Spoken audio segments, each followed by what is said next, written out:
You are live now. Okay.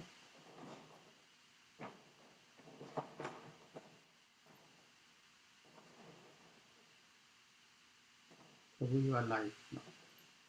So you can say anything you want, and then I will also share that.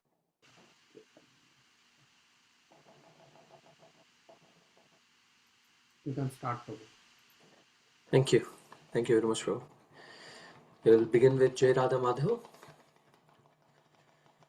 Jaya Radha Madhav Kunja Bihari. Jaya Radha Madhav Kunja Bihari. Jai Radha Madhav Kunja Bihari. Jai Radha Madhav Kunja Bihari. Gopi Jana Vallabha Girivaradhari. Gopi Jana Vallabha Girivaradhari. Gopi Jana Vallabha Girivaradhari. Gopi Jana Vallabha Girivaradhari.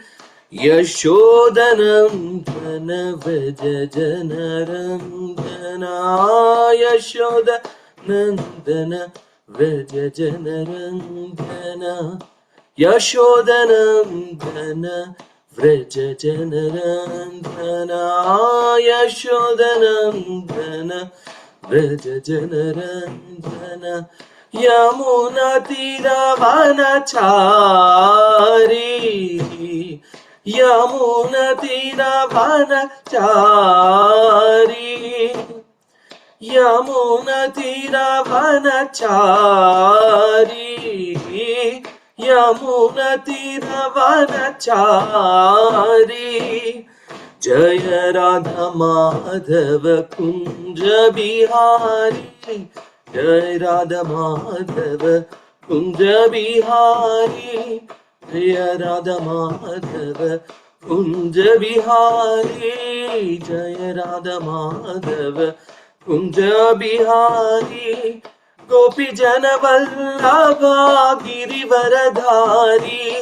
Gopi Jana Vallabha Girivaradhari. Gopi Jana Vallabha Girivaradhari. Gopi Jana Vallabha Girivaradhari. Yashodanandana Vraja Janarandana. Yashodanandana Vraja Janarandana. Yashodanandana Vraja Janarandana. Yashodanandana Vraja Janarandana. Yamuna Tiravanachari. Yamuna Tiravanachari. Yamuna Tiravanachari. Yamuna Tiravanachari.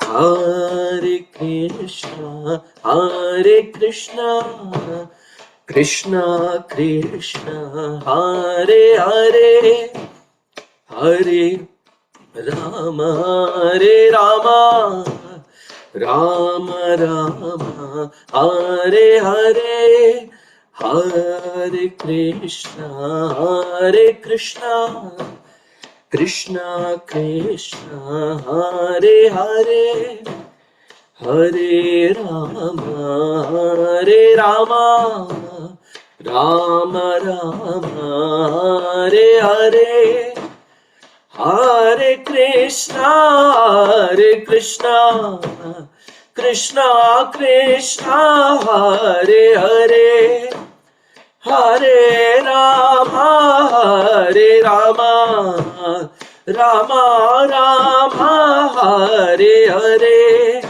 Hare Krishna, Hare Krishna, Krishna Krishna, Hare Hare, Hare Rama, Hare Rama, Rama Rama, Hare Hare, Hare Krishna. Krishna, Hare Krishna, Krishna Krishna, Hare Hare, Hare Rama, Hare Rama, Rama Rama, Hare Hare, Hare Krishna, Krishna Krishna, Hare Hare, Hare Ram, Ram Ram, Hare Hare, Hare Krishna, Krishna Krishna, Hare Hare, Hare Ram, Ram Ram, Hare Hare, Hare Krishna, Krishna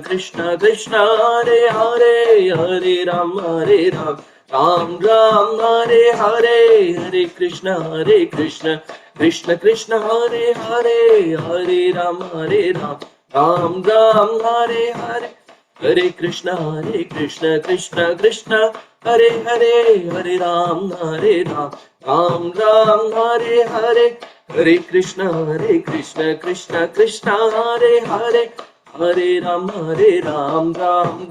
Ram,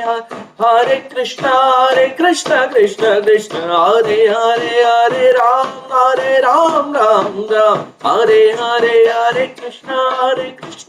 Krishna Krishna, Hare Hare, Hare Ram, Ram Hare Hare, Hare Krishna, Krishna Krishna, Hare Hare, Hare Ram, Ram Hare Hare, Hare Krishna, Krishna Krishna, Hare Hare, Hare Ram, Ram Hare Hare, Hare Krishna, Krishna Krishna, Hare Hare, Hare Ram, Ram Hare, Hare Krishna, Krishna Krishna, Hare Hare, Hare Ram, Ram Hare Hare, Hare Krishna, Krishna Krishna, Hare Hare, Hare Ram, Ram Hare, Jai Radha Madhava, Radha Madhava, Radha Madhava, Shri Radhe, Jai Radha Madan Mohan, Radha Madan Mohan, Radha Madan Mohan, Shri Radhe, Shri Jaya Lakshmi Narasimha, Jaya Lakshmi Narasimha, Lakshmi Narasimha, Jaya Narari, Jaya Jaya Prabhupada, Prabhupada, Jaya Jaya Prabhupada, Jaya Jaya Gurudev, Gurudev, Jaya Jaya Gurudev, Jai Gaura Hari Bol, Hari Bol, Hari Bol, Nitai Gaura Hari Bol, Nitai Gaura Hari Bol, Hari Bol, Hari Bol, Nitai Gaura Hari Bol, Nitai Gaur Premanand, Hari Hari Bol, Hare Krishna.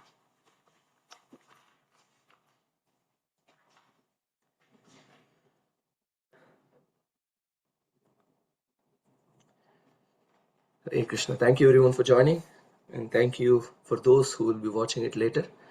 Very grateful for your association. So we will begin with Mangalacharan prayers. I don't know if Prabhu is there and if he's able to share. If not, I can share.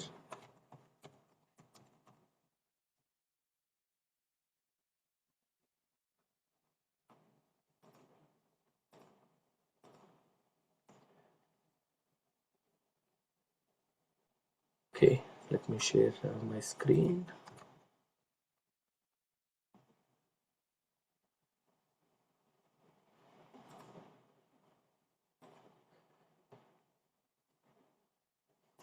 Please let me know if you're able to see the second screen.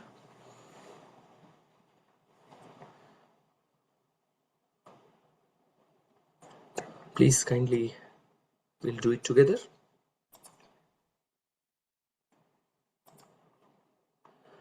Om Ajnanatimirandasya Jnananjanashalakaya Chakshurum Militam Yena Tasmai Shri Gurave Namaha Shri Chaitanya Manobhishtam Stapitam Yena Bhutale Swayam Rupa Kadamahyam Dadati Swapadantikam Vandeham Shri Guru Shri Yutapada Kamalam Shri Gurun Vaishnavamscha Shri Rupam Sagrajatam सहगन रघुनाथान्वितं तं सजीवं साद्वैतं सावधूतं परिजनसहितं कृष्ण चैतन्यदेवं श्रीराधा कृष्णपादान् सहगन ललिता श्रीविशाखान्वितांश्च हे कृष्णा करुणा सिन्धो दीनबन्धो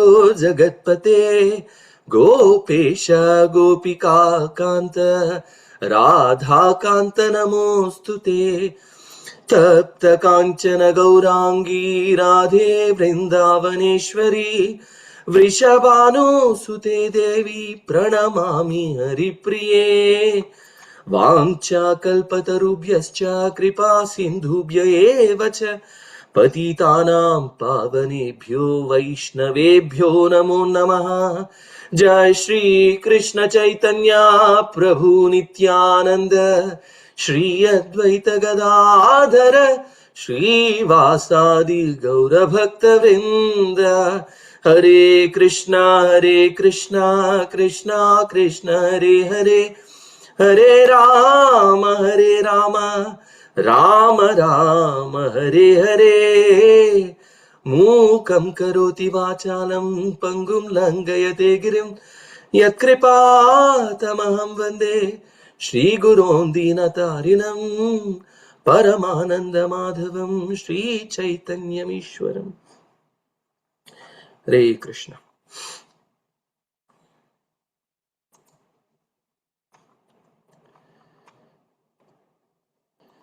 Thank you everyone for joining for today's discussion.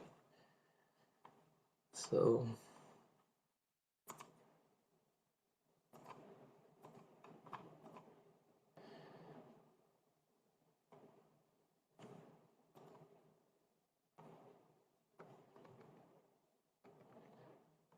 okay,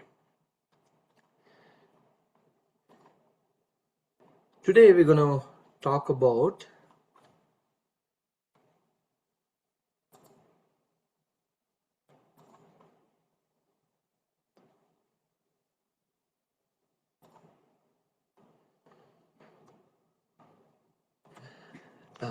as 2025 is coming to an end and 2026 is beginning, we want to discuss about how we can make 2026 our best year yet. So we have few thoughts. We will in today's session, but before I begin, I must express my gratitude to my teachers from whom this particular session I was able to document and practice to some extent in my own life. His Grace Vaisheshika Prabhu, who is a shining example of organizing, meditating and inspiring everyone with the principles that we're going to mention in today's session about time management, habits and goal setting.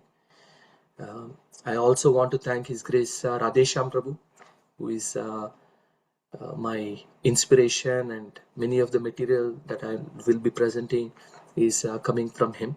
So I want to express my gratitude to both of them for kindly empowering me and facilitating and allowing me to serve. Hare Krishna. So today, this is my plan. We will be covering 4 quadrants of time management. Anyone who haven't heard about this before will be amazed by how we can organize time better, how we can organize our priorities better. And we're going to speak about this 4 quadrants of time management. We're also going to speak a little bit about busy versus productive. How everyone in the Bay Area, we can all say that I have no time. We're all busy. But when we ask ourselves, am I being productive? Am I doing the best I could? Am I feeling satisfied in life with how I am doing my work? Most people would probably not feel satisfied with how productive they are. So we're going to speak a little bit about that. And connected to this, we're going to talk about the 4 fundamental human needs. We're going to elaborate more on those.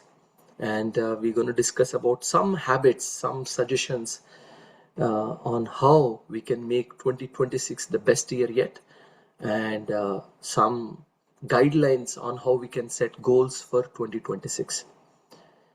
So that's our agenda. So before we begin, this is a beautiful verse from Srimad Bhagavatam about time.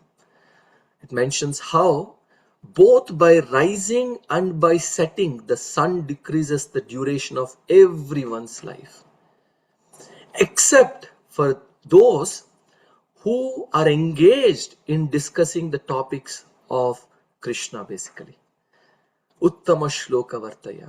So whoever are discussing, meditating, serving, spending their time in service of Krishna and his pure devotees, they have no death. Time for them doesn't work. So naturally, this is a very high platform to be always engaged in Krishna's service. And whenever we talk about time management, I always remember this. Krishna says, Aham kalosmi. Time I am. So whenever we think I am managing time, so we are attempting to manage Krishna, which is impossible actually. But of course, we can manage our priorities.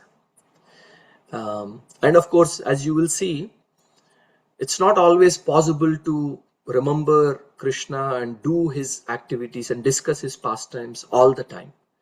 Because in the conditioned state, Krishna consciousness is not automatic. It is not smoothless. It is not smooth. There is friction. And there is constant planning, reassessing, and inspiration and perspiration. So it's not going to be automatic. Krishna consciousness in conditioned life is not automatic. So we must organize. And here is one quote I recently heard that attracted my mind. I thought, wow, this is very nice. Martin Luther King, he said, those who love peace must learn to organize as effectively as those who love war. We see in this world right now, there is so much war, so many people trying to divide people on the basis of caste, creed, religion, country, color. So those who are trying to separate people, those who are trying to create disharmony in this world, they are so organized.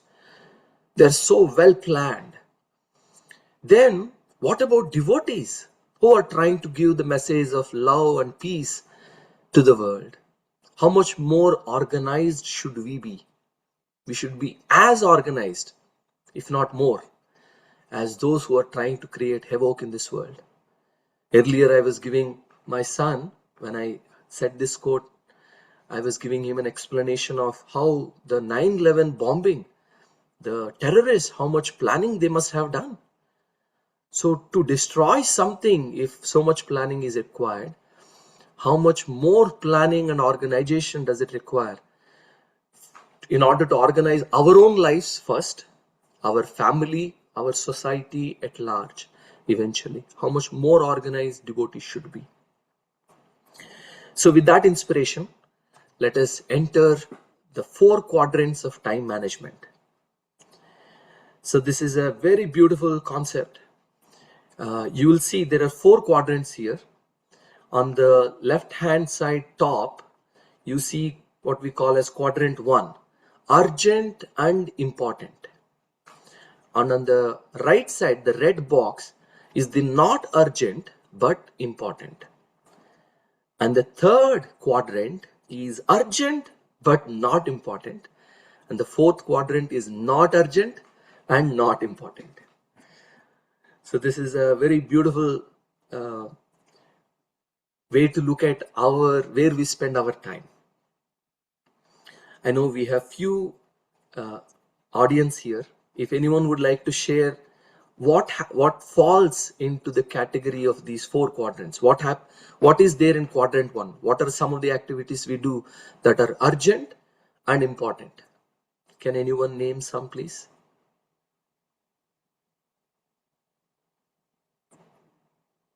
Some of the activities that we do that are urgent unimportant, and some activities that are not urgent but important.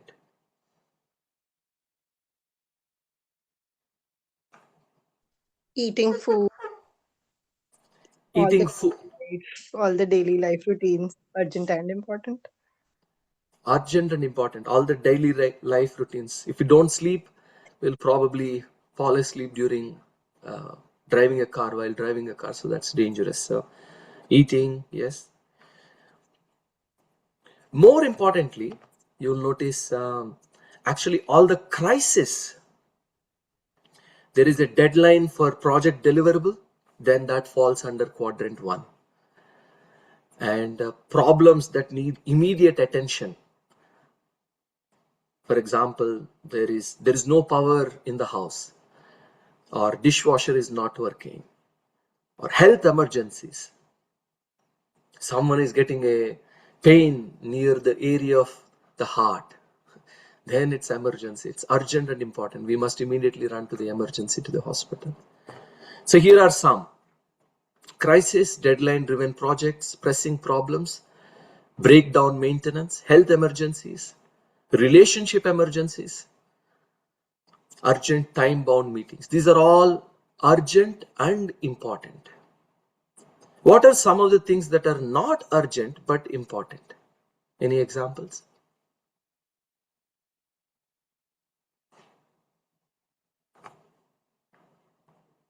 Urgent, not urgent but important.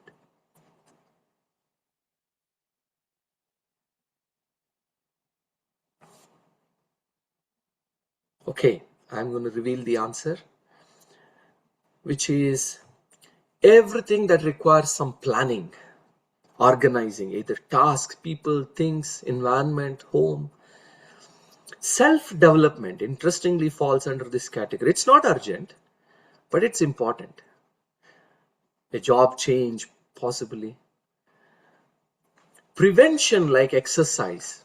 Health crisis, once it becomes a crisis, it's urgent and important, quadrant 1. But before it becomes a crisis, exercising, as an example, is in quadrant 2. Relationship building, spending time with family, spouse, children, falls under the category of quadrant 2.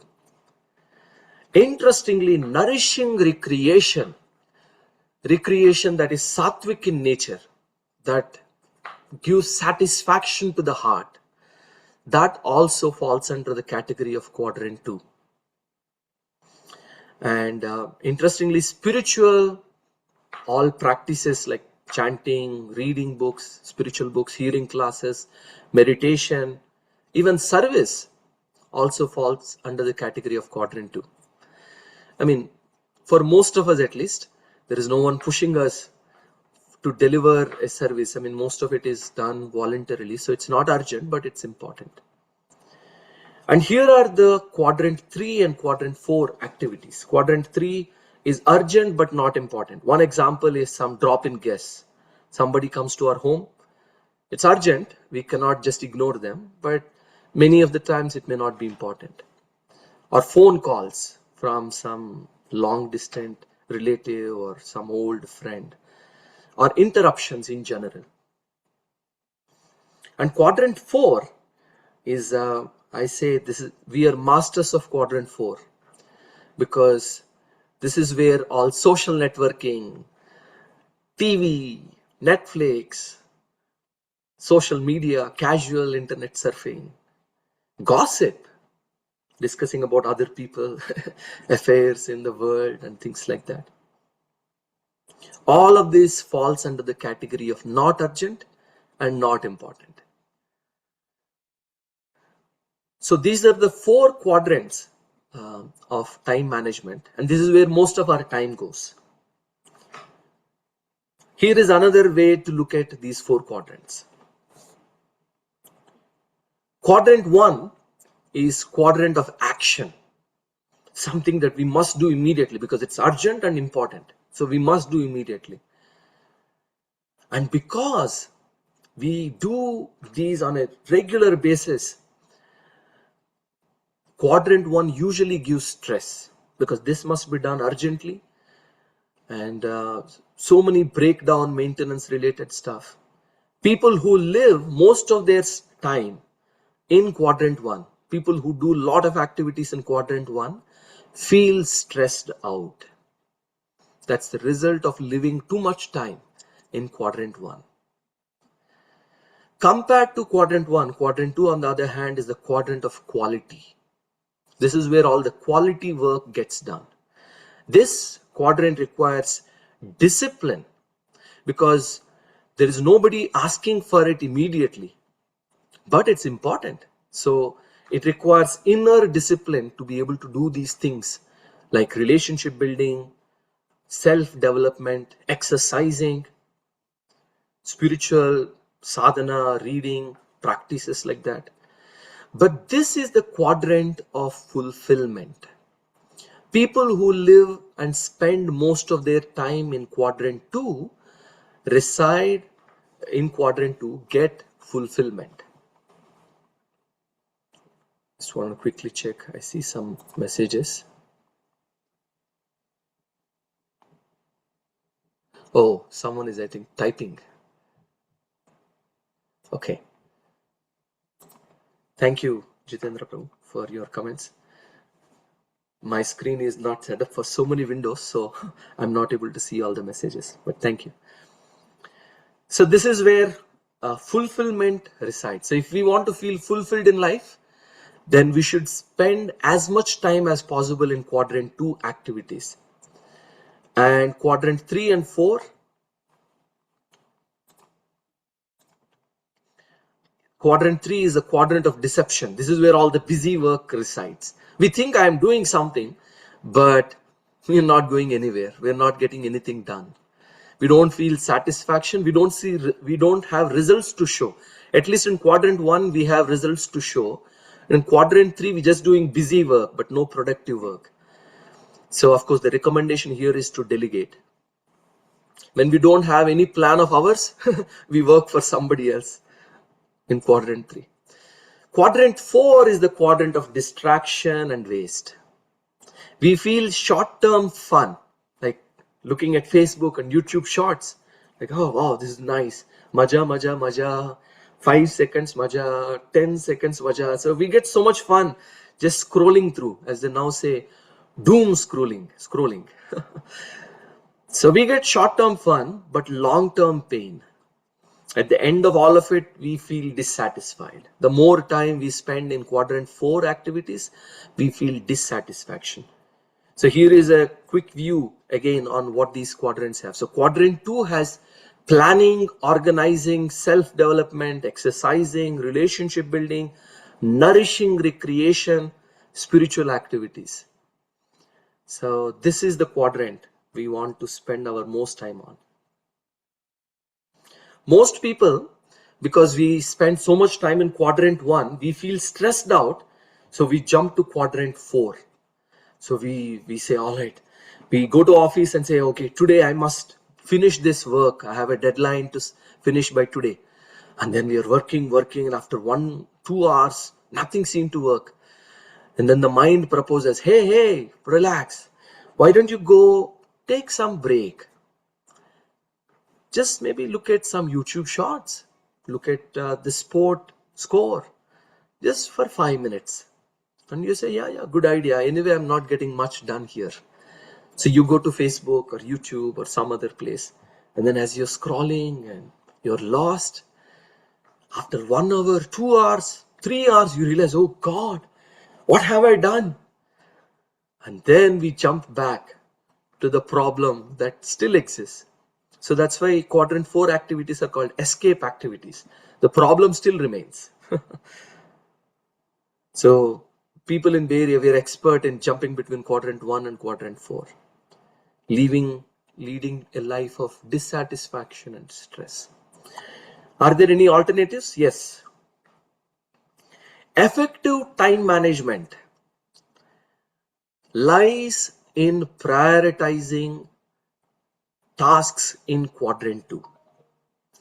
The more time we spend in quadrant 2, this picture is denoting, You see, I pictorially represented it. The more time we spend in quadrant 2, the less time we have to spend in quadrant 1. Because if you have done all your work well ahead of time, you're not worried about deadlines. If you are regularly exercising, we don't have to worry so much about health crisis. If we have invested our time in relationship with spouses, children on a regular basis, then there is less breakdown maintenance. And similarly, the more time we spend in quadrant 2, the more fulfillment we feel in our heart. Then the need for social media, YouTube, Facebook, all this gossiping doesn't arise. So we don't go to quadrant 4 either. So the key to effective time management is actually really priority management, is to prioritize quadrant 2 activities, which are again organizing, planning, self-development, exercise, relationship building, and so on and so forth. Here is a quote. Many people think to achieve more, we need to do more. But in reality, to achieve more, we need to become more. When you become more, you achieve more by doing less. This is a very powerful quote. We don't need to do a lot of things to be successful. We just need to upgrade ourselves, upgrade our consciousness to prioritizing quadrant 2 activities. Then, because we are now more skilled, we have better control over our senses. We are able to communicate more clearly, more precisely, in a non-agitating way, in a way that is uplifting and inspiring for others and beneficial for others. So naturally, we will be able to get more done, even with less effort. Moving on, here is a joke. I got this from Jai Madhav Prabhu. Here is one person telling, hey, round wheels are more efficient. The people who are dragging this cart on a square wheels, they are telling, no thanks, we're really busy right now, no time. The person pulling it, we've got to really move fast, no time. So, as we all know, round wheels are very efficient. If they take time to reflect and say, hey, what's working, what's not working, what's dragging us down, and take time to reflect and see where we can improve, things will be much more smoother and faster in our lives, in our journey. So yeah, we may want to reflect and see which quadrant 2 activities will be more beneficial for me. Here is another quote. This is a very interesting and powerful quote. I have noticed that many people, because quadrant 2 activities are very painful, because self-development, self-purification, relationship, exercise, like as Bhagavad Gita mentions, they are like sattvic activities.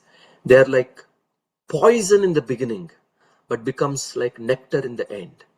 But because they are poison in the beginning, many people don't have the courage, don't have the ability to face them. So what they do instead is they bury themselves in busy work. So here is another quote. Staying busy is laziness, because you stay busy to avoid something you don't want to face. So let us ask ourselves, am I staying busy so I can avoid the most important things in my life that I must do?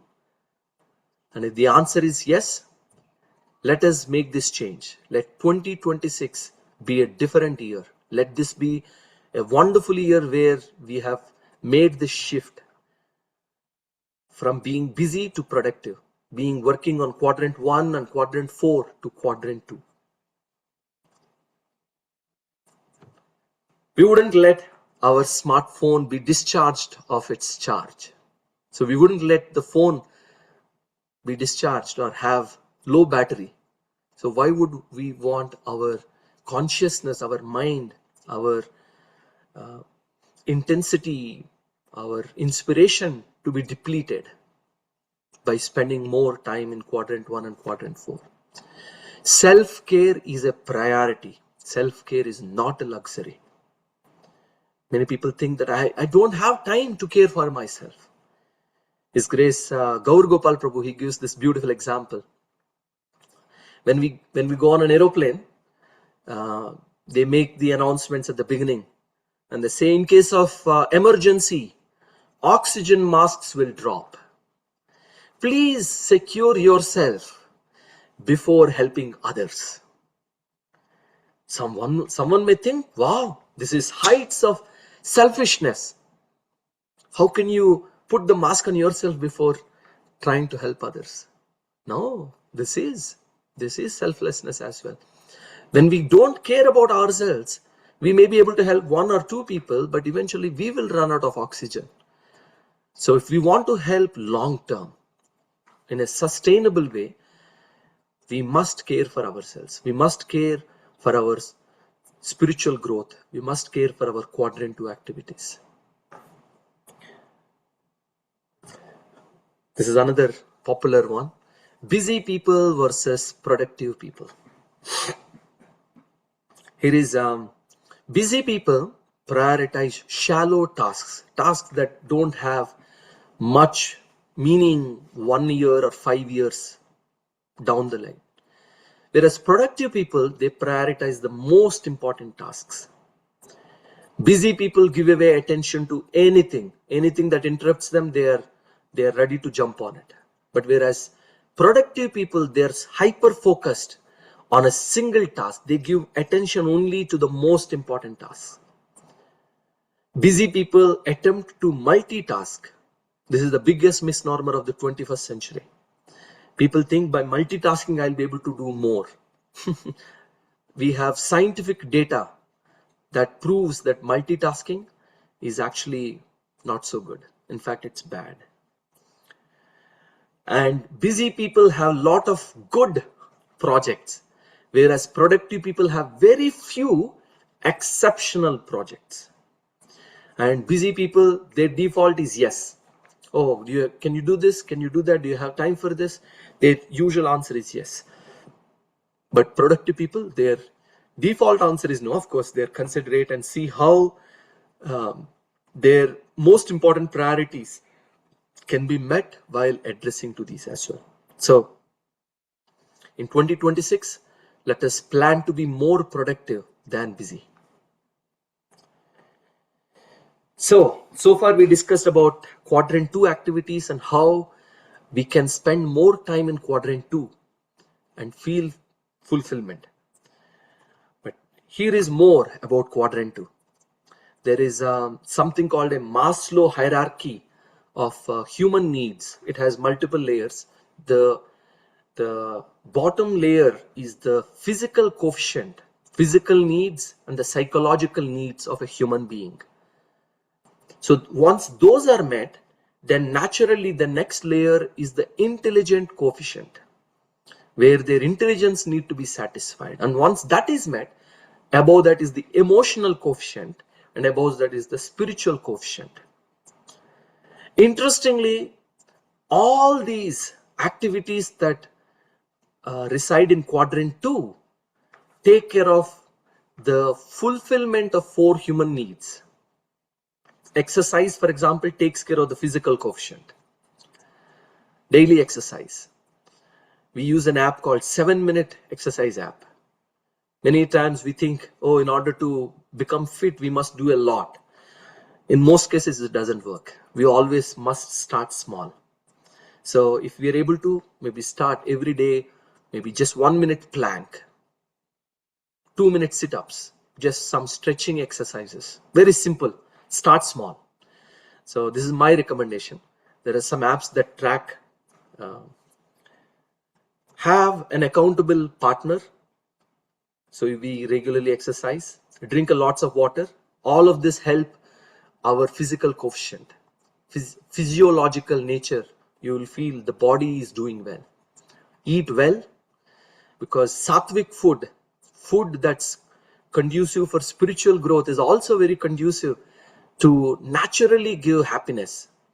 You see people who eat food that is tamasic, rajasic in nature, gives rise to tamogun and rajogun, and they have more dissatisfaction in life, because we are what we eat.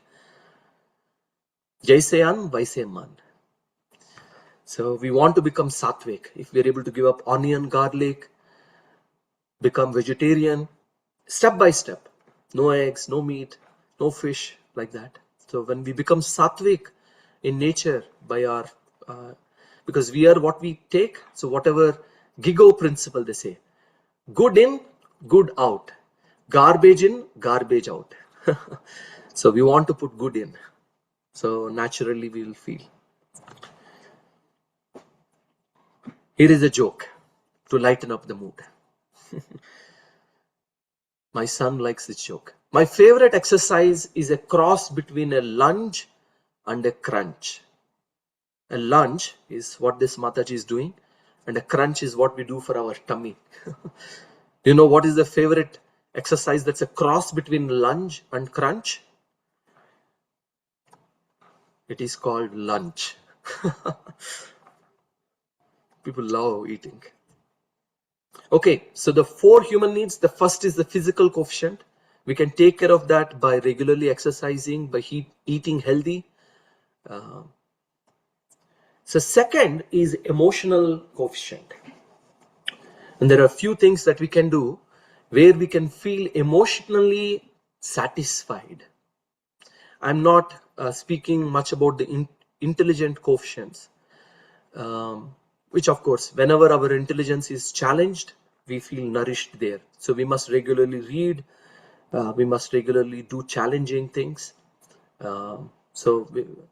Of course, spiritual, when we take care of reading spiritual books, our intelligence is challenged and purified at the same time. So we're going to speak a little more about it when we speak about the spiritual coefficient. So the third coefficient is the emotional coefficient, which has 4 components. The first one is attention.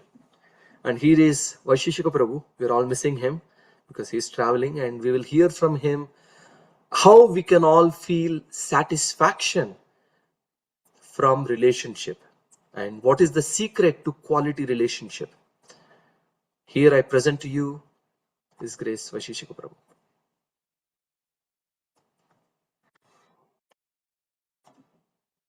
I think I must share, give me 1 second. I may have to share the audio.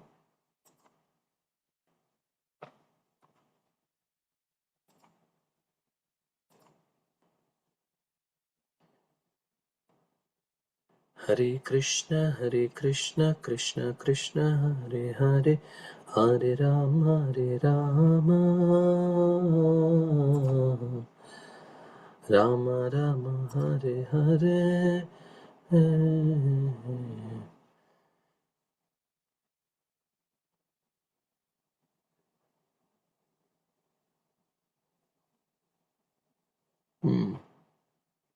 Okay. Please tell me, I don't know what is the best way to.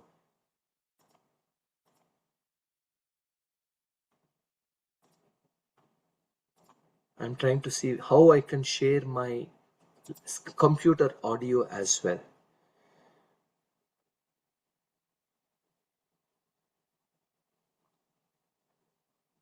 Anyone who knows, please let me know. Audio settings.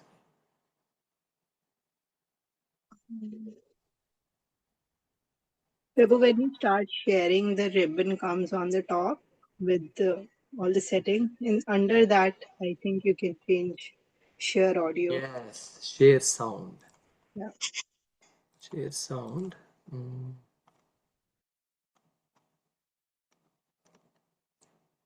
I hope it will come. Let's try. Please let me know if you're able to hear this.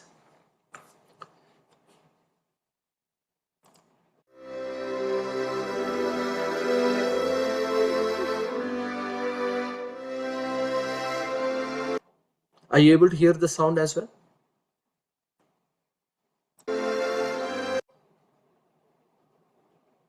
Please give a thumbs up or say something so I know.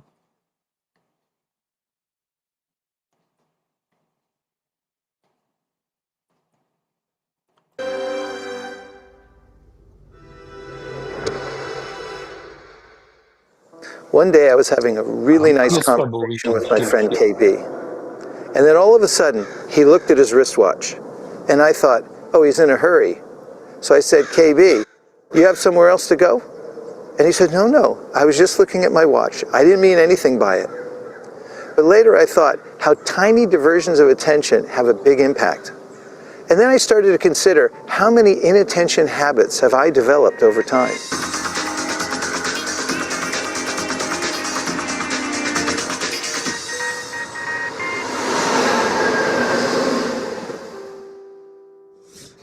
A few months later, I was at a conference, and I was sitting by myself, just collecting my thoughts, having a little peace. And then a colleague came over, very enthusiastically, wanting to tell me all his realizations from the conference. I really wasn't in the mood, but then I remembered the power of attention and its consequences. So instead of just giving him half attention, I decided to try it out and turn my chair and face him directly to give him my full attention. What an effect. He was noticeably happy and surprised, and he said, I'm so grateful. And I thought, grateful for what? It was just my attention. He had some good things to tell me, but my lasting impression was that this person became my friend and remained so, just because I had given him my full attention. The effects of giving someone one's full attention is measurable and amazing. The lesson? People respond to the quality of attention we give them. Half-hearted attention says, I don't really care about you. Purposeful, undivided attention says, I really care for you. The quality of attention we give to people is as important as sunshine is to plants. As conscious beings, we have a choice about where and to whom we give our attention. Considering this, it's reasonable to say that the greatest gift, or the only gift we have to offer others, is our attention. Whether it's a friend, a co-worker, a spouse, a child, or anyone else, the quality of attention we're willing to invest in them determines the overall health of our relationship. Experiment with giving someone your full, undivided attention and see what happens. The effect will surprise you. To improve the quality of your relationships, look to the quality of the attention that you're giving them.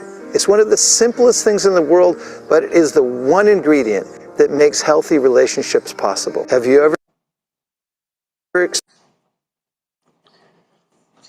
So that's the first one, which is give quality attention. So that really dramatically improves the emotional well-being of ours and also others that we deal with. So the second thing I want to mention about that increases and improves our emotional coefficient is gratitude. This is a very powerful quote, a quote that's very close to my heart. It's not happy people who are grateful, it's grateful people who are happy.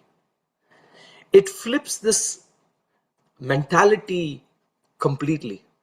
If you want to feel happy in life, be grateful. Because it's those who are grateful who are happy. It's not the other way around. It's not that happy people are grateful. It's actually grateful people who are happy. So if you want to cultivate happiness in your life, cultivate gratitude. Of course, we can be grateful for so many things. We can be grateful to Krishna for all the wonderful things that he has given us. The light, the sunlight, the air, the food, the water, the body that we live in, the people that we interact with, the inspiration that we feel. It's all being given by Krishna. And we can also feel grateful to those around us who are representing him well. Those who are representing Krishna's mercy by regularly encouraging us, appreciating us and inspiring us, finding the little good that we have and fanning it. So we can be grateful to them. And we can also be grateful to those who are challenging us, who are pushing us to be a better version of ourselves, who are pointing out the mistakes in us, who are exposing the negative qualities we have. We can be grateful to them as well. It might be a little difficult, but still, we can be grateful to them as well, because they are ultimately helping us reduce our karma. Because that's our karma. Whatever someone may do to us, so-called bad thing to us, is actually our own karmic reaction. So they are reducing our karma, and in the process they are purifying us and uplifting us. We may not be able to see it at that moment, but those who challenge us, criticize us, condemn us, we can feel grateful to them also. We don't have to tell them though. And here is the third one: forgive. We don't forgive for the benefit of others, which we must for their benefit, but because forgiveness is a very essential quality for an emotional peace, a peace of mind. If you want to have a peaceful mind, then we must learn to forgive. Because holding on to anger, frustrations, injustice that's done to us is like grasping onto hot coal with an intention to throw it on someone else. But you are the one who gets burned in the first place. So we don't want to hold on to any grudge on someone else. We must learn to forgive for our own benefit. And finally, contribute. It's quite interesting how we feel peaceful by giving. There is a beautiful story I was narrating recently. Bill Gates, before his company became successful and he made billions of dollars, was in San Francisco airport, and he was flying out to somewhere else. So since it's a long flight, so he wanted to get some newspaper. So he went to a store and he got the newspaper. And when he was at the cashier ready to pay, he realized that he doesn't have any money on him. So he said, "Oh, I'm really sorry, I don't have any cash." The owner of the store, the cashier, he said, "No problem, you can keep it." Many months later, Bill Gates happened to come and fly out through the same airport again, and he wanted to buy a newspaper again. And he went to the store, got the newspaper, was about to pay, and he realized, "Oh, I don't have any cash on me." This time also the cashier said, "No problem, you take the newspaper." The owner and the cashier is the same. And Bill Gates left feeling very grateful. Many years later, after his company took off and he made billions of dollars, Bill Gates was flying out from San Francisco airport again, and he happened to remember this newspaper owner, and he came by and he said, "I want to give you a big amount of money." But the newspaper vendor, what he said shocked Bill Gates. He said, the newspaper vendor, he said, "I am already rich. I don't need this. I don't need your money. I'm already rich." Bill Gates said, "No, no, no. You have a very simple, humble shop. Let me help you." The newspaper vendor, he said, "No, I'm actually richer than you." That surprised Bill Gates. "Richer than me?" And the newspaper vendor went on to explain how that, "Oh, Bill Gates, you waited to earn and get a lot of money before you thought about giving. But I'm so rich that I started giving even before I had so much wealth." And because I have this habit of giving from whatever little I have, I am actually richer than you. I am more rich than you. So the point is, we must learn to contribute from whatever we have. The more we contribute, the more we get anyway. So if we want to feel mental peace, satisfaction, then we must contribute. These are the 4 things we can do for the EQ. For PQ, eat healthy, sleep, water, exercise. For EQ, attention for every relationship, careful, deliberate attention, gratitude, cultivate gratitude in life, forgive others of their mistakes. It's okay. I mean, they're not Supreme Personality of Godhead Krishna who is free from faults. Everybody else is a work in progress. And see them as the agents who are giving your karma. So you'll be able to easily forgive them and contribute to a cause much bigger than yourself. A spiritual cause if possible. Okay, and finally, SQ, spiritual quotient. Many people say, I have no time for sadhana, for spiritual practices in life. Is that true? Is it true that we don't have time? Our child comes, for example, just, Mama, I made this for you. Or the child comes and says, Nana, I love you. And immediately, whatever we may be doing, we turn to them and we hug them and say, wow, so nice. And we would love to spend time with them, especially when they are small, of course. So what we don't have is actually not time, but taste. And taste, unfortunately, doesn't come automatically. We must develop taste. And we can develop taste by priority management, by prioritizing those activities that will help us develop taste. And especially in spiritual quotient, it is association. Most important. Take regular association of devotees, hearing, chanting, reading, serving, visiting spiritual places. These are all very essential, and prioritizing them in our lives is essential. And having a morning spiritual practice and regularly reading and hearing Srimad Bhagavatam, Bhagavad Gita, as Vaishishya Prabhu says, be a sage page by page.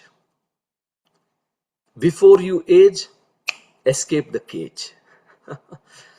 By regularly, systematically reading Srimad Bhagavad Gita, Bhagavatam, Chaitanya Charitamrita, by Srila Prabhupada's mercy, our life's goals are set.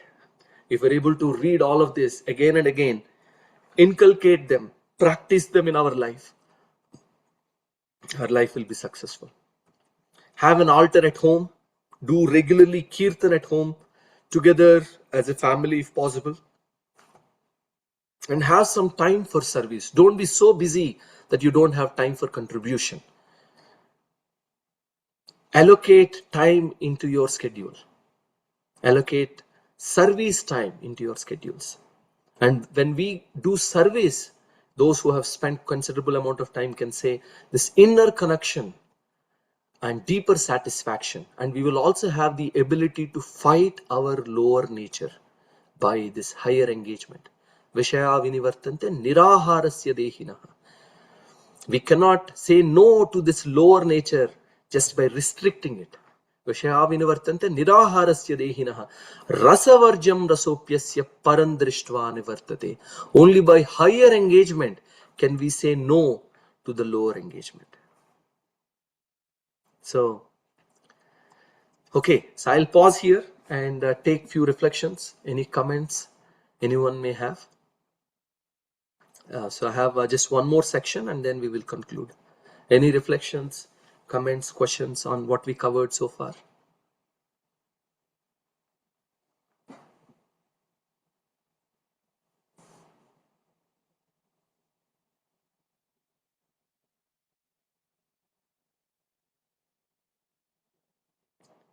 So far we covered about 4 quadrants of time management, and I'm speaking about quadrant 2 activities.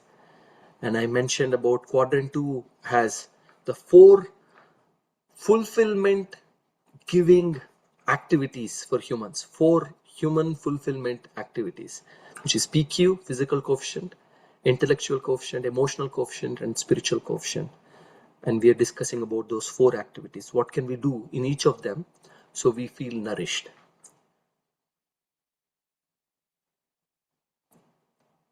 All right, I'll proceed.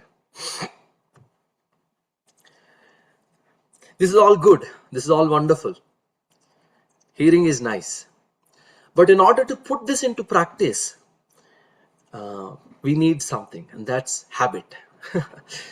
The word habit is very interesting. Once good or bad, once they are formed, removing a habit is very difficult. You remove the H, a bit remains. A bit still remains. You remove the A, bit remains. And you remove the B, it still remains. So habits are very powerful. If we have bad habits, removing it is very painful.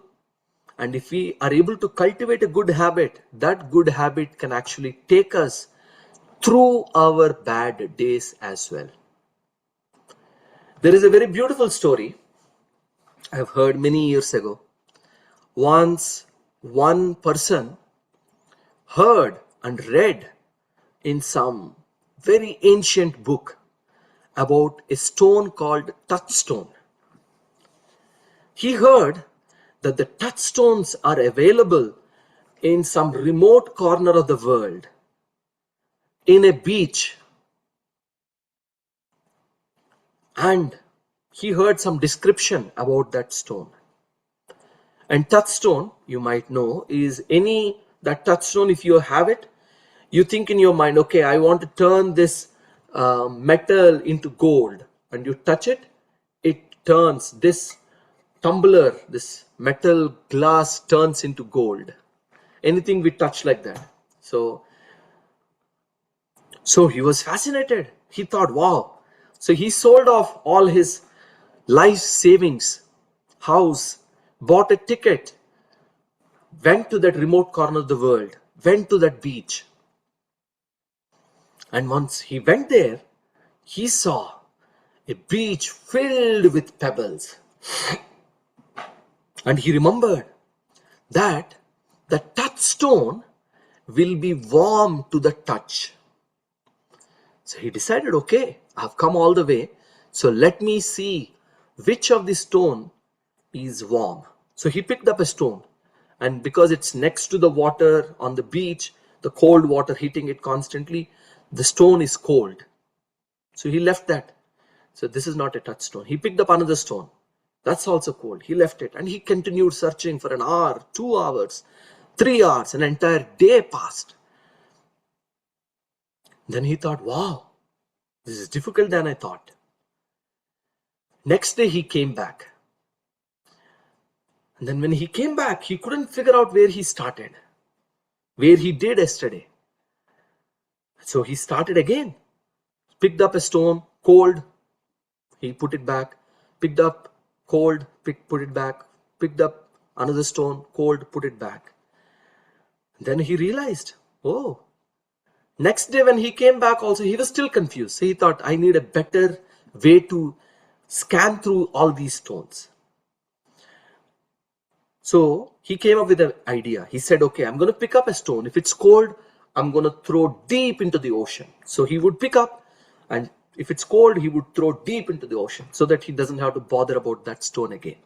So he would pick up, cold, throw into the ocean. Pick up, cold, throw into the ocean. Pick up, cold, throw into the ocean. And then he did like this for many days.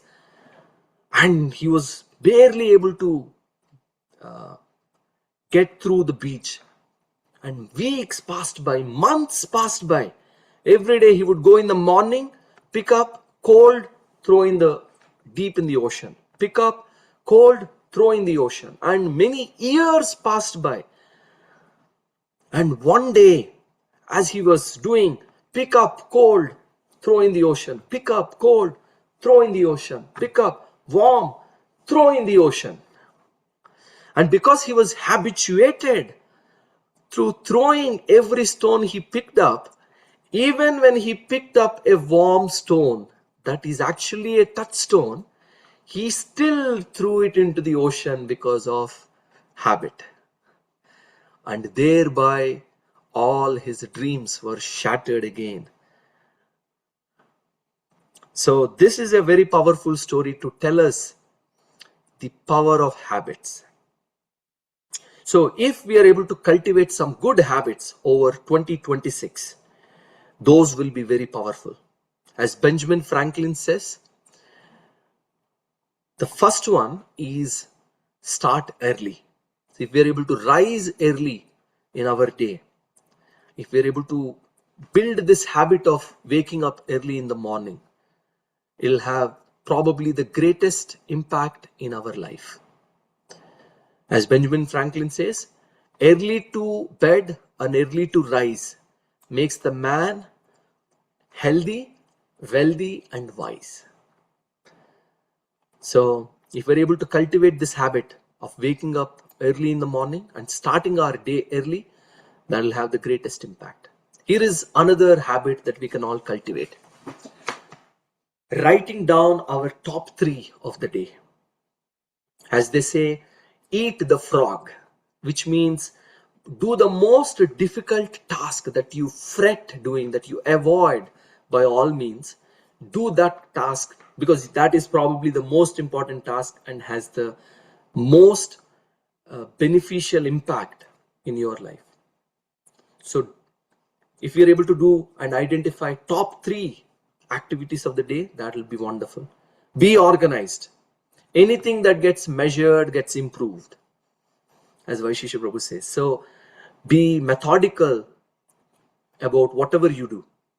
Exercising, for example, how many times am I exercising? If we have a goal of losing weight, measure every week, how am I progressing towards my goal?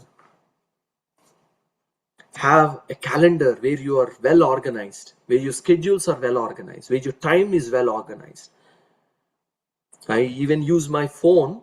I have alarms that ring at specific times that tell, okay, hey, time to sleep, time to do this, time to do this. Not all of them we may be successful immediately, but eventually we will be successful. And technology can be used as well. Usually technology distracts us, but there are many good technological things that we can use that will benefit us. One of them is Microsoft To-Do app. They don't pay me to say this, but it's one of the best I've seen. It has recurring items that you can schedule, whatever goals, whatever new habits that you want to build, you can put it in there and it will remind you. Drink water once at 10 a.m., maybe another at 3 p.m. like that. So yeah, whatever habits you want to build in, use technology to help you. And for measuring what all we spend time on, there is something called rescue time that you can install on your laptop and phone. It'll give you a full history of how much time you spent. And you'll be amazed. Wow, I only spent so much time on Facebook, on WhatsApp. Wow. So as I said, anything that gets measured gets improved. And as I mentioned earlier, 7-minute exercise app. Here is a joke. One boy or a girl rabbit is telling another spouse or maybe girlfriend or boyfriend. He says, I want to wake up with you the rest of my life. The other rabbit said, I get up at 5 a.m. I want to wake up with you, so I get up at 5 a.m. The rabbit said, sorry, never mind. I'm leaving you. People don't prefer to wake up in the morning. But yes, jokes aside, we must. And here is be a sage page by page. We can organize, get some inspiration from this chart and see how we can finish reading all these books in our lifetime. And watch your thoughts, for they become your words. Watch your words, for they become your actions. And watch your actions, because we do them so many times, your actions become habits. Watch your habits, because they become your character. If we do an activity long enough times, multiple times, they become a habit, and the more habituated we become, it becomes our character. And watch your character, for it becomes your destiny. So, success is the product of daily habits, not once in a lifetime transformations. So what I'm trying to impress is what you do every day matters more than what you do every once in a while. So we're interested in building good habits. That's all. That's the takeaway. Here is one short video, very interesting. Please notice some.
Okay, all right.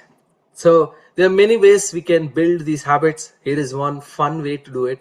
There are some habit trackers where you can list out which all habits you want to develop, and you can color them with different colors so you feel exciting. So there are many ways to do it. Same thing with bad habits also. Tiny steps. We want to be compassionate with ourselves, be intelligent. We won't be able to get rid of all our bad habits so quickly. As I mentioned, you cut the H, a bit remains. You cut the A, bit remains, like that. So it'll take time.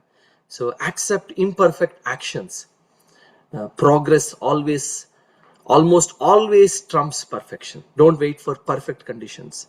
Just make little progress every day, and eventually by Krishna's mercy, you will see, you will be able to give up your bad habits as well. And what is the easiest way to become pure? Om pavitrova, Om apavitra pavitrova, sarvavastam gatopiva, yah smaret pundarikaksham, sa bhya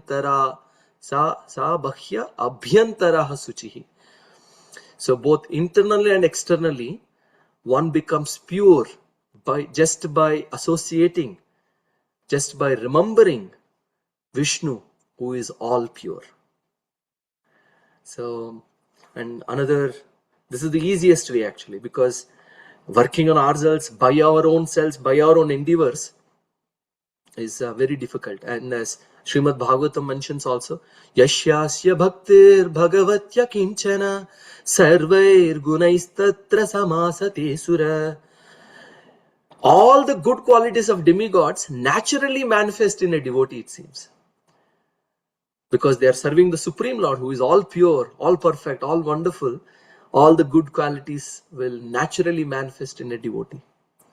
So, and of course, God helps those who help themselves. So we must do our part, so God can do the rest. So we do our best, and God can do the rest. Here is one of my favorite ones. Family that prays together, stays together. Family that dances together, advances together. Family that sings together, clings together. Family that dines together, shines together. So we want to develop habits around our family. If we're all able to wake up in the morning, do kirtan together, eat prasadam together, read shastra together, discuss about Krishna conscious things, hear classes while we're eating prasadam, or of course, apart from that also, and maybe discuss, cultivate some good habits as a family. Because easy way to succeed is Yatra Yogeshwara Krishna, Yatra Pardo Dhanurdaraha, Tatra Shrir Vijayo Bhutir, Dhruva Nitir Matir Mama. Wherever there is Krishna and wherever there is Arjuna or someone as skilled and willing as Arjuna, someone who is willing to work like Arjuna, then there is guaranteed to be Shri, there is guaranteed to be opulence, Vijaya, guaranteed to be victory, and Bhutir, extraordinary power, and Niti, morality, automatically manifests.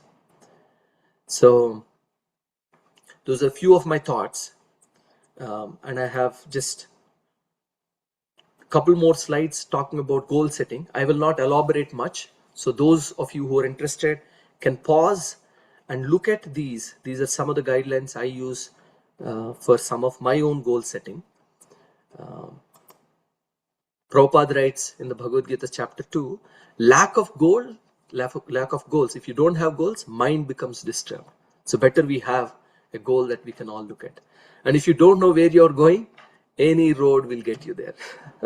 And if you fail to plan, you're planning to fail. So it's better if we plan something. And this is authorized.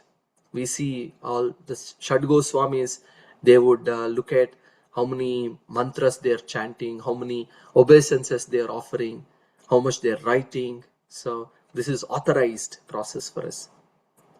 So, do you know how much percentage of people stick with the New Year resolution for the entire year? Those who make a resolution saying, okay, I'm going to lose weight. I'm going to wake up in the morning. I'm going to become more patient. I'm going to become less angry. I'm not going to shout at my family. I'm going to do this. I'm going to give up this bad habits that's dragging me down for so many years. I'm going to build this good habit that'll help me. Many people make resolutions like this. But do you know how much percentage of people stick with them?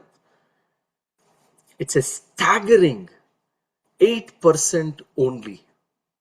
Do you know how many people fail to keep their New Year resolution by mid-February? So we say beginning of January, they say, all right, I'm going to do this.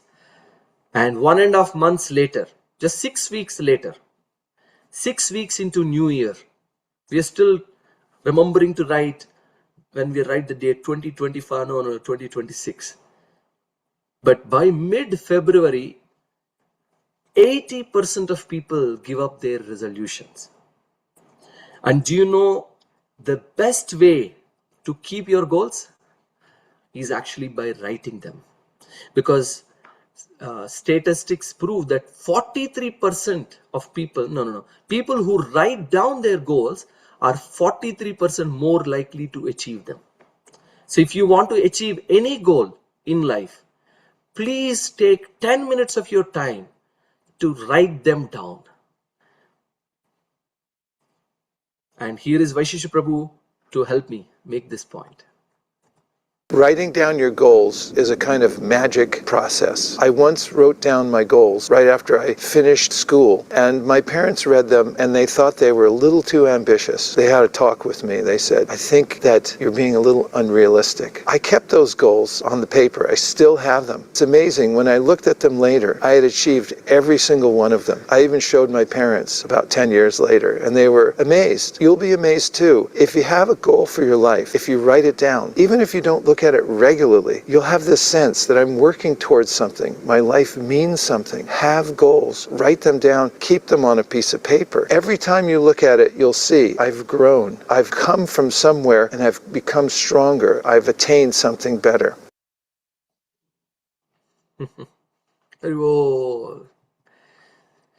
Here are some categories that you can write your goals in. His Grace Vaishishya Prabhu, he gives these sessions, I think, once every year or once every 2 years. And I picked up from him many of the points that I mentioned in today's discussion. Again, as I said, is a combination from what I heard and learned from His Grace Shyam Prabhu and Vaishishya Prabhu. He recommends that we categorize our goals.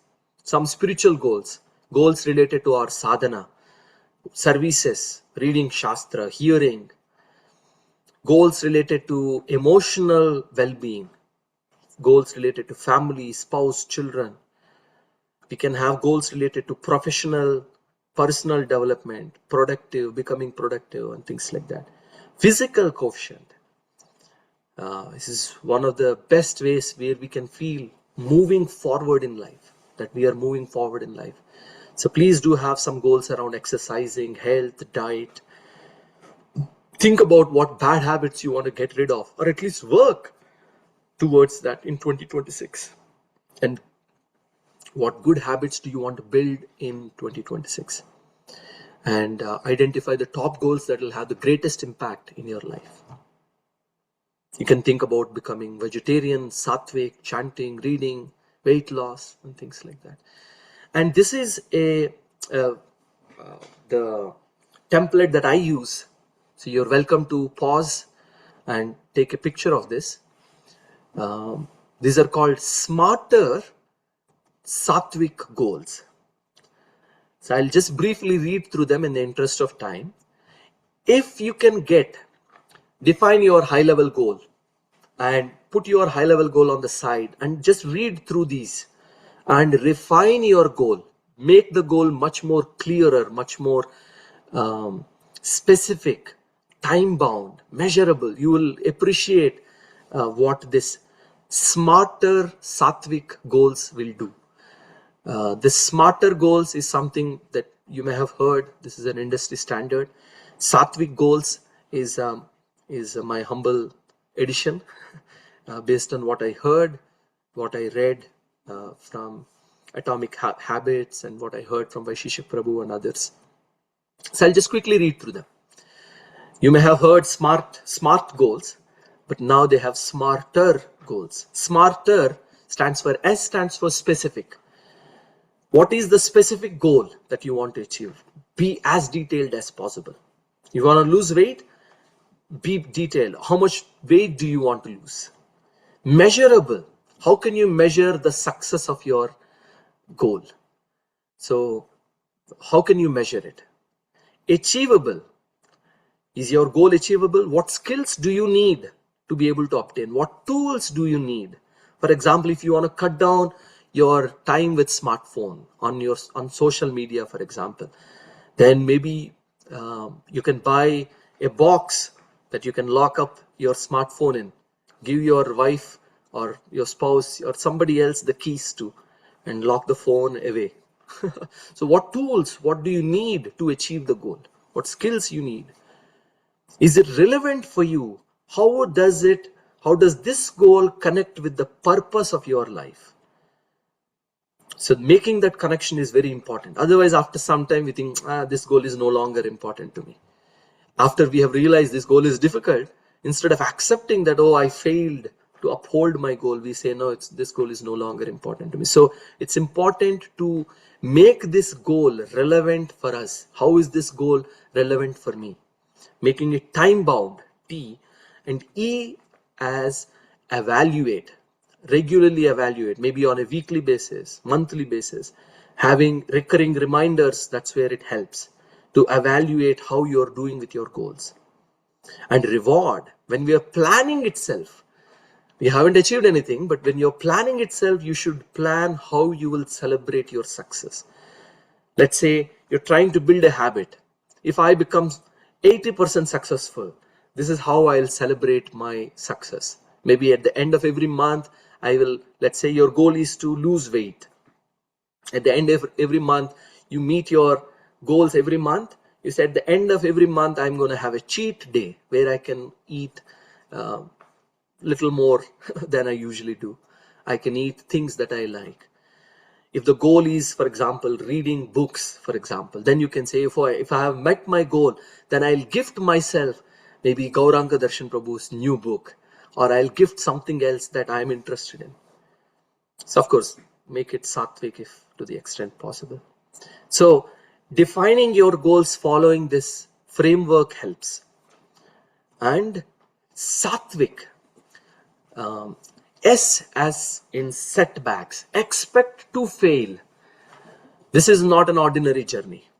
Most people, as I said, 80% of the people fail by February mid. And we are one of them, unfortunately. So in the new year, we should expect we will fail on these goals. But we should prepare a response. Okay, if I am not able to lose 10 pounds, which means, or let's say 12 pounds in 2026, which means 1 pound by the end of January, what should I do? Maybe, okay, instead of aiming so high, I'm going to break it down. Whatever it may be, prepare a response. Expect setbacks and prepare a response. A stands for accountable. This is where having mentors who can monitor our progress really helps. As Vaishishi Prabhu says, collect mentors. They are very, very beneficial. Someone who is senior to us, someone who has walked this path, the goals that you are aspiring for, who is successful in achieving them, you can take their help. If they have time for you, if they're able to guide you, you're most fortunate. Make yourself accountable to someone. And A, then sattvic. The second A stands for association. Be in an association where people are aspiring for similar goals. Like, for example, if you want to go to gym, form a small group of friends and go together. Hear success stories. Learn lessons from others. And T stands for tiny tasks. Break down your goals into smaller tasks. This is a mistake that many people do. We try to make a task very big goal, and we don't break it enough. And we're trying to achieve, okay, I'm going to lose 5 pounds by end of January. And then we're trying, and then we don't lose. We feel demotivated after a few days. So break it down into smaller tasks. What does it mean? And then also what is called as habit stacking. Let's say every day you brush. Immediately after brushing, you can say, all right, I'm going to do 1 minute crunches or 30-second some small exercise. Whatever habit that you already have, stack a new habit that will take less than 2 minutes on top of that. That's called habit stacking. So you can break down your tasks into small and then do it with something else that you regularly do. And V stands for visible. Make your goals visible. Put them on a wall somewhere. The more you see, as Vaishish Prabhu says, where attention goes, energy flows. And inspiration, this is underrated. regularly hear why you set this goal, how it's going to help you.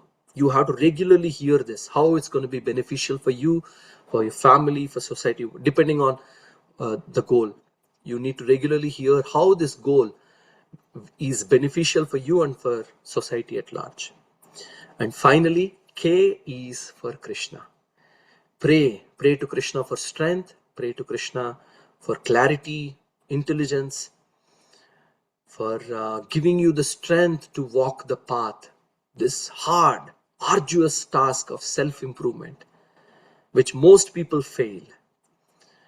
But because as yad yad acharati shreshas tad tad evataro jana sayat pramanam kurute lokas tad anuvartate. We must do this. People who are in Krishna consciousness, most of us are like leaders for the society. So we must organize our lives. We must organize our goals. We must do our best. So we can pray to Krishna, Krishna, please help me. I'm struggling. I've tried year after year without much result. So please help me. Let me understand my weaknesses and let me understand my strengths and plan accordingly. Please help me. Please give me the inspiration. Please send me the appropriate people. Give me the association that will uplift me. So we can pray to Krishna on a regular basis so we can be successful in following these goals. So with that, here is the overview of what we discussed today. It's a lot to take in, but I hope and pray that you take time to review each of them. If needed, watch multiple times because this is very important. As I said in the beginning of the class, those who create disturbance in society, those who create war in society, they are so organized. How much more organized should we be who are trying to uplift the human consciousness at large? So please think about the 4 quadrants of time management, the quadrant 1, 2, 3, 4, where we currently spend our most of our time. Quadrant 1, where we get stressed out. Quadrant 4, all the social media, YouTube, Netflix, all that resides. Quadrant of dissatisfaction. But we should go to quadrant 2, which is where the fulfillment comes from. And by spending considerable amount of time on quadrant 2, we feel more fulfillment, more nourishment, and other quadrants don't demand as much time. Let us take a vow to be more productive than busy in 2026 and understand the 4 human needs that we all have all reside in quadrant 2. So let us do our best to physically exercise, drink water, take sufficient rest, invest in emotional relationships, give quality attention, contribute, and spiritual coefficient, have goals related to spiritual upliftment of our own selves and others, and build some good habits, because our goals they're just a goal in our mind or in a piece of paper until we break them down and make them a habit in our daily life. So wake up early, identify the top 3 and be organized. And please do set goals because the world needs it. Your family needs it. You need it. So thank you very much for your attention and for kindly allowing me to serve you in this session. We would take some reflections, comments, questions if anyone has any. If not, we will conclude the session. Thank you very much. Hare Krishna. And whatever I spoke today, as a practitioner, I am also trying to practice. I have not perfected this myself, but please offer a prayer that I may be able to follow what I spoke for my benefit, for the benefit of my family, for the society and humanity at large. Hare Krishna. Okay, please share any takeaway points you have, any comments, questions, reflections, anything that stuck to your mind, anything that you would like to take away with you.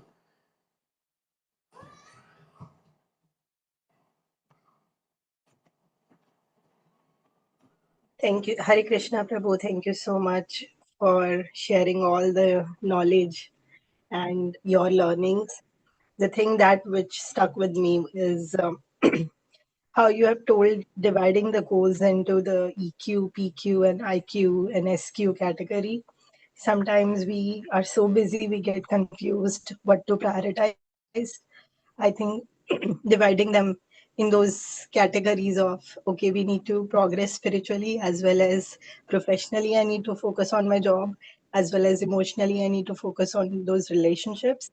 I think dividing in those quotients, that is very helpful.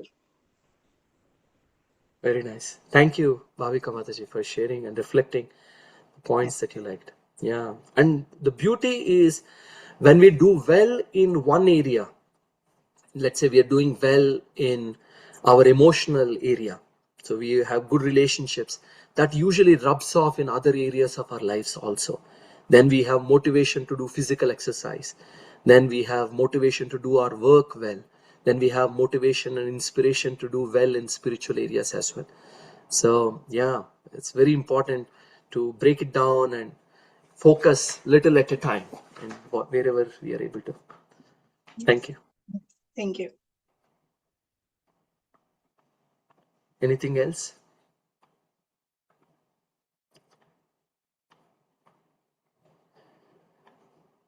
Here are some comments I'm reading from the messages. Jitendra Prabhu said, things which are really important rarely flash as important. They don't grab our attention. Important, important. Please look at me. Yeah, only urgent thing, look, they flash at us. Urgent, urgent, do this, do this, do this. But things that are really important, yeah, they are in the background. But we must make attention.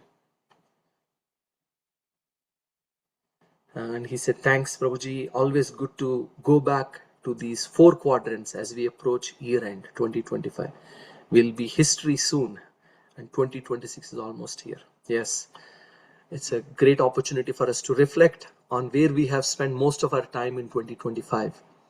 And as this is one of the takeaway points for me was, success in anything we do is in trying and not giving up. And New Year, Prabhupada said, every day is a new year for us. So we don't really celebrate New Year per se, but we take every opportunity to improve ourselves, to reflect back on our lives and improve ourselves. So we take this as an excuse to look at these 4 quadrants, where I have spent my time in 2025. How can I do better? Can I improve little bit in 2026? And as we keep trying every year after year, and maybe in a decade, maybe in 20 years, we will be amazed at how much progress we have made. We always make more progress than we think we made, but we always make less progress than what we want. We make less progress than what we want, but more progress than what we think we made. So we underestimate the power of these tiny, tiny changes, tiny, tiny habits, tiny, tiny quality interactions. So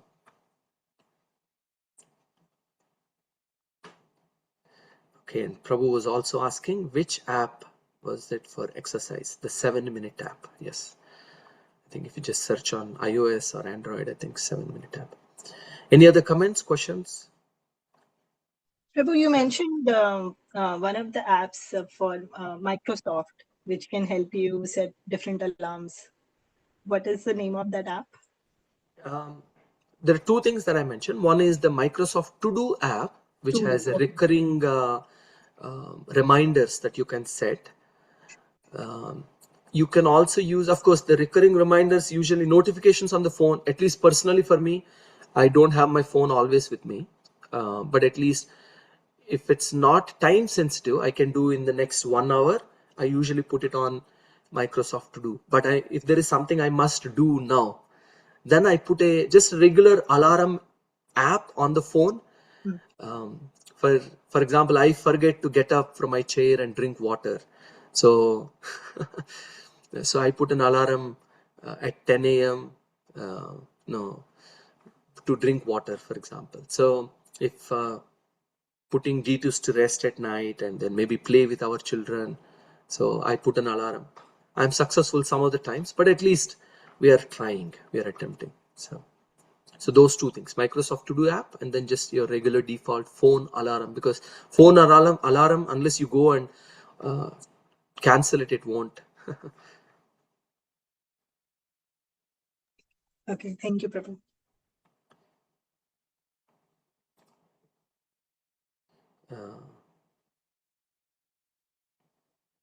Okay, anything else?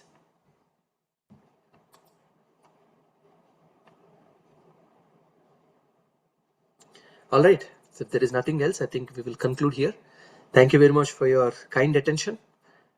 We will see you all for the next Saturday program and many more in future. Happy advanced New Year to you. May the New Year bring you more joy, more inspiration, more clarity and prosperity in your life, in your family.